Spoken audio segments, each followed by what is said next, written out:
Hey folks, this is Vint with Dad's Gaming Addiction, and today we're going to quickly review Plunder Panic. This is a game that you can find on Steam's Early Access program for about $10. And I stress Early Access, that means everything that you're about to see here, including this review, is subject to change. So what is Plunder Panic? Well, this is a swashbuckling up to 12 player action arcade game where two rival crews battle for supremacy on the high seas. It supports single player, online PvP, shared split-screen PvP, online co-op, and shared split-screen co-op. In all of that, there is no Steam Remote Play, so if you're hoping to buy one copy for yourself and allow, say, up to 11 other friends to play with you for free, you can't do it. I looked on the Steam's forums to see, is that really going to be the case here? Is that going to be the thing? And yeah, it looks like the developer's like, yeah, we kind of have to because, could you imagine 11 missed sales? I mean, that would severely hurt a game company, in my opinion. If one person were to buy the game and then 11 people play it for free, that's 11 missed sales. So I can understand where the developer's coming from there. It's just, I wish there was a happy medium. Anyway, so Plunder Panic. Matches are typically a minute long. On the left side, you've got the red ship, and on the right side, you've got the blue ship. You can play with AI bots if you want to. Like, you can have up to, I think it's a total of 6 crew members on one side and 6 crew members on the other side, including the captain. One player will choose the captain for either side.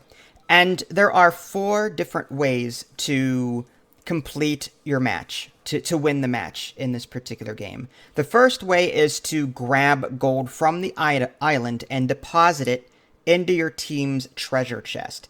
You can even steal from the enemy ship if you want to. As you deposit gold into your chest on your ship, there's like a little gold meter on the right-hand side that'll fill up. They're represented by dots. It'll go from bottom and work their way up. If it reaches the top, then you win automatically.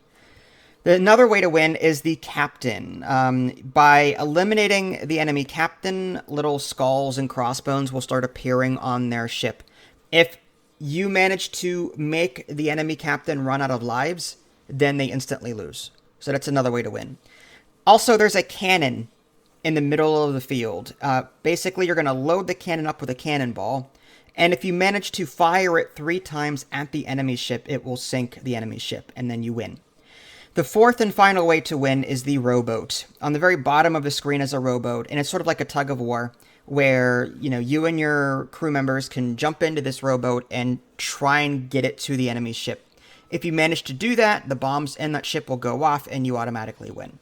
So again, 4 different ways to win in this game, so things are very hectic. You're going to be shooting for this plunder victory while everyone else is trying to do the cannon, or, one person might be trying to sneak a rowboat over to the enemy ship and instantly win that way.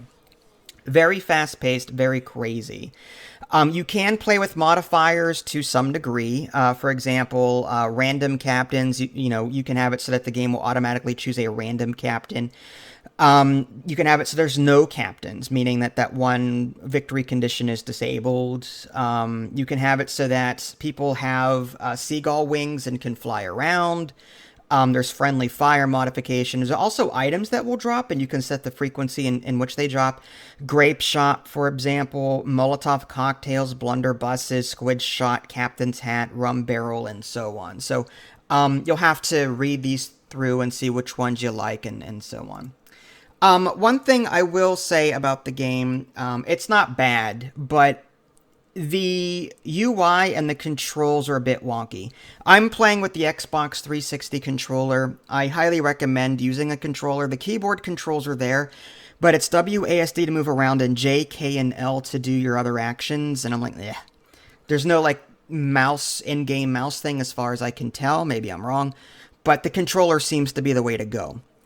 That being said, trying to navigate menus in this game and get things to work is difficult. Navigating menus and clicking buttons. I was constantly fighting, I'm backing out. I didn't want to do that. How do I lock this in? I need to hit this. No, that's not the right button. And then the game says, when you're at your crew member select screen, it says, press select at the ship's wheel for game options. So I'm sitting there with my captain at the ship's wheel, hitting select, and nothing's happening. Here I have to select the wheel and then hit select. And I'm like, well, the game didn't tell me that. It just said press select at the ship's wheel. It didn't say to select it. So I'm like, I'm trying to figure out why isn't select working.